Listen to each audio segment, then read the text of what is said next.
Welcome to the first episode of Summit Sober. Um, we're here to just try and help anyone who is struggling with any type of addiction, really, but specifically alcohol.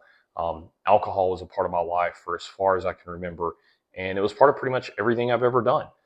Traveling, celebrations, when I was bored, whatever the case may be. It was a reward for the ups in life. It was a therapist for the downs in life. It was relief from boredom. It was a companion when I was having fun. And it took me a long time to actually realize that it was actually my worst enemy and destroying so much of the what would have been um, special moments in my life. And it took away a lot of really great opportunities, probably burnt bridges. But at the end of the day, I've recovered from that lifestyle, and I want to try and help others that may be experiencing some of those same things. I know that there's a lot of commonalities amongst people who have a drinking problem. Even if you don't realize that you have a drinking problem, if you are just questioning your relationship with alcohol, if you are, wanting to just be healthier or maybe advance in your career, you feel like you're not, or, you want to be better with your partner or your children if you're at that stage of life, or maybe you just want to get on the bandwagon of people that are becoming sober. It seems to be more of a trend now to not drink as much as it used to be a trend to drink. But there's still a lot of people out there that struggle. Alcohol claims the lives of hundreds of thousands of people around the world, and it causes an immense amount of damage, even for people that it doesn't kill. I mean, there are so many people that lose their money, lose their job, lose their relationships, um, damage their health, sometimes beyond repair, damage friendships, um, lose opportunities. Sometimes, you can't bounce back from that. Hopefully you can. Hopefully it's not too late. And I don't think it is. I mean, there were definitely times in my life where I was concerned that maybe I had gone a step too far, or I had lost an opportunity that would never present itself again. And that hasn't been the case. And so I feel lucky and I feel blessed. And I also feel obligated to try and get the message out and help other people. And I want to be clear, this is not an attack against alcohol. I do think there are people that can absolutely have a glass of wine or a beer with dinner, or, have a martini after celebrating a big win at work or something like that. And I'm definitely not here to talk negatively about those people or their lifestyle.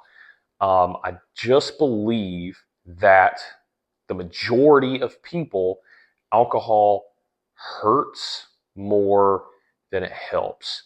So no matter where you are in life or what your current relationship is with alcohol, the point of Summit Sober is to share the story of myself, others that have recovered, tips and strategies for overcoming not only alcohol, but all types of addiction, and general health advice for anyone looking to become healthier, become happier, become more fulfilled in life. That is ultimately the mission of Summit Sober, because, no matter where you are in life, there's always a higher summit to reach. And the only thing I ask is, if you find this helpful, or you know someone that may be in need of hearing the message that either I or others have on this um, show, please just send it to them. You never know who you may help. So real quick, I just want to get into my story. I started probably experimenting with alcohol. I think the very first time I remember, me and one of my buddies, we got an older, a brother of one of our friends.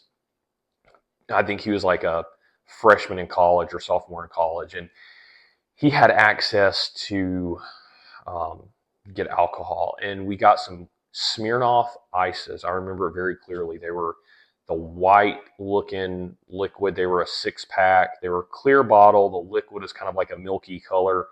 They had red tops. They were called Smirnoff Ice. With the way that my palate is now as an adult, I would hate the taste of those. It was way too sweet.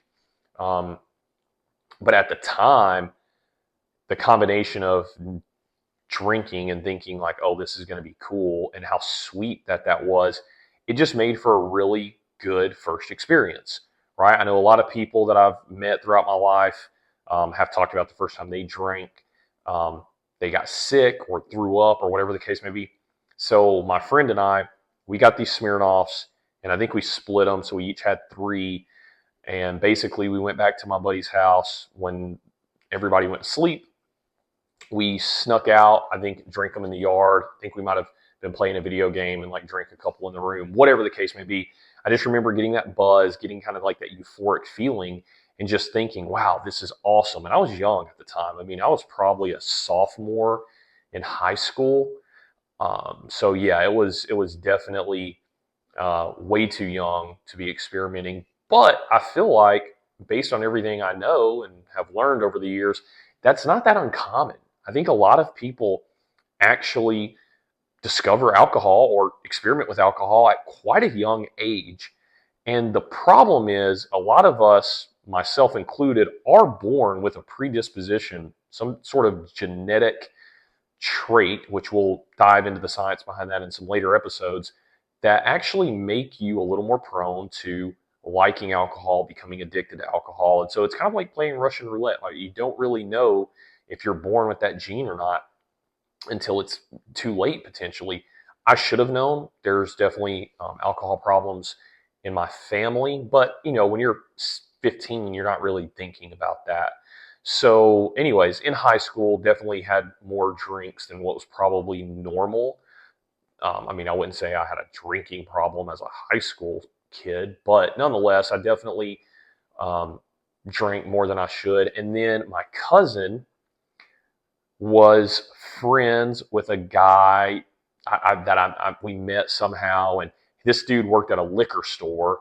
And so once I was able to drive, sometime like my junior year of high school, I was able to go to the liquor store when this guy was working, go in and actually buy alcohol from this dude as a minor. I'm talking about like 17 years old.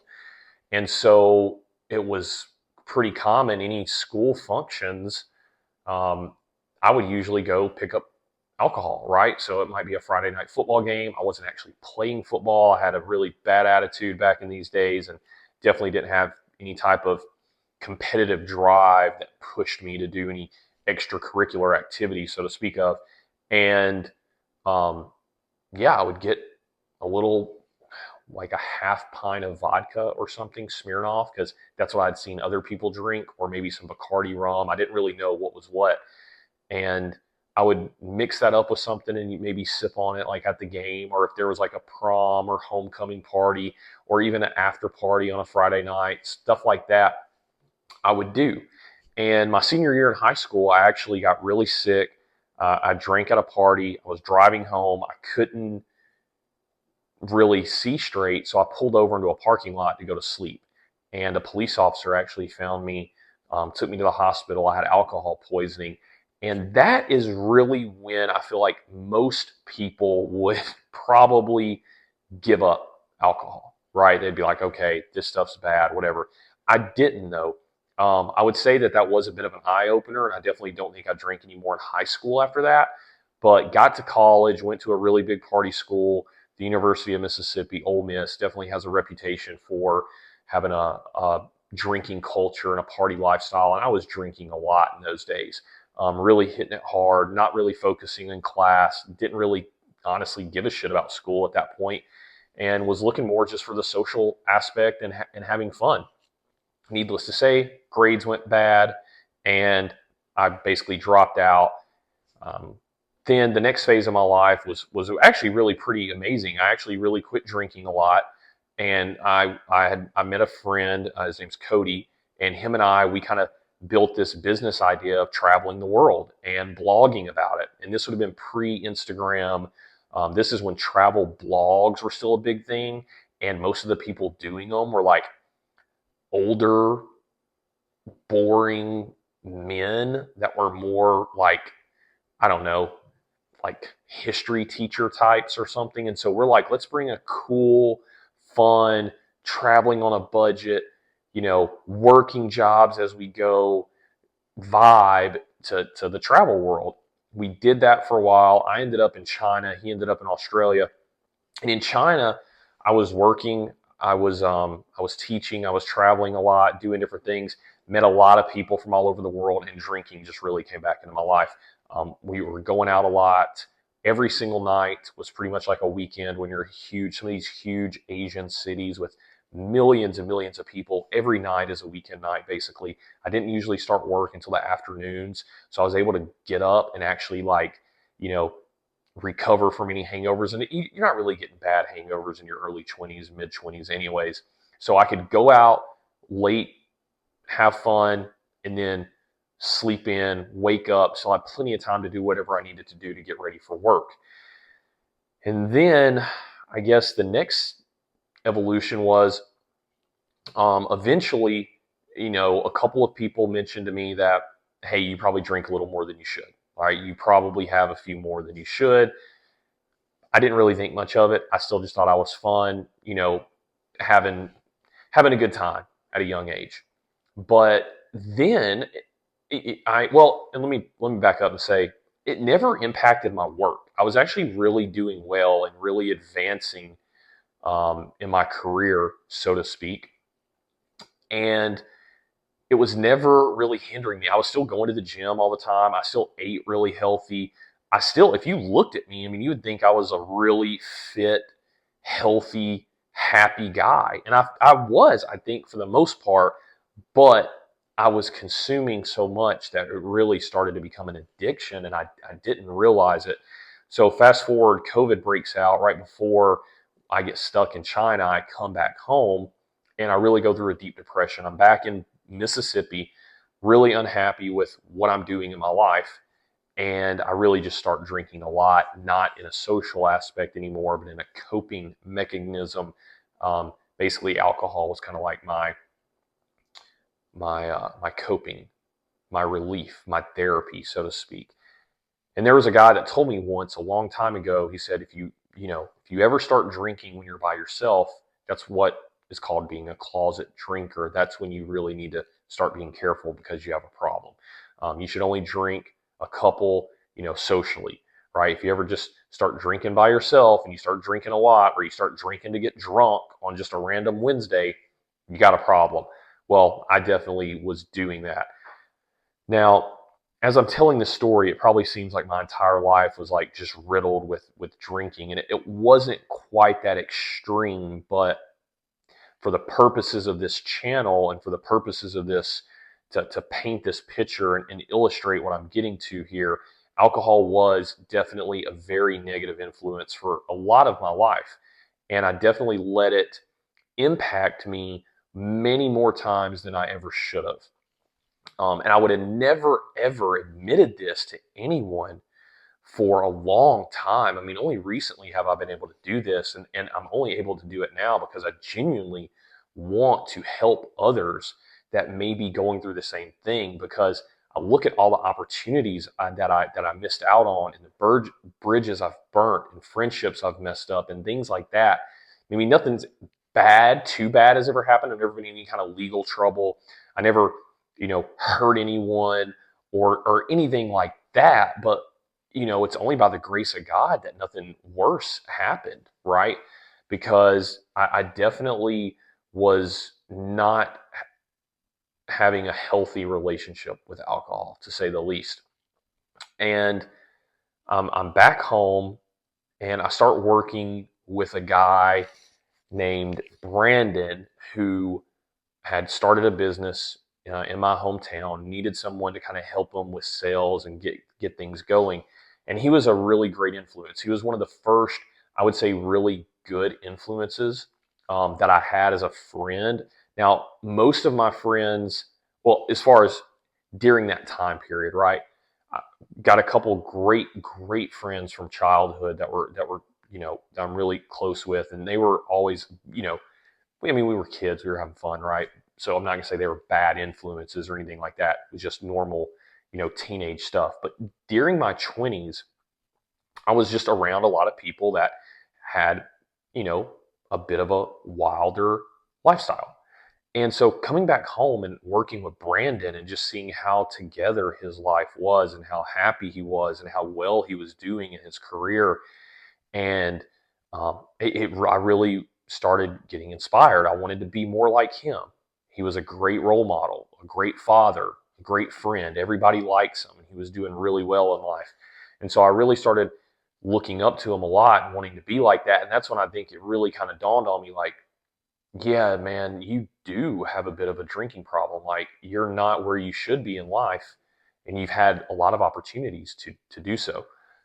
So the alcohol is the thing that's been the constant negative. Let's start trying to eliminate that. And it was a challenging road.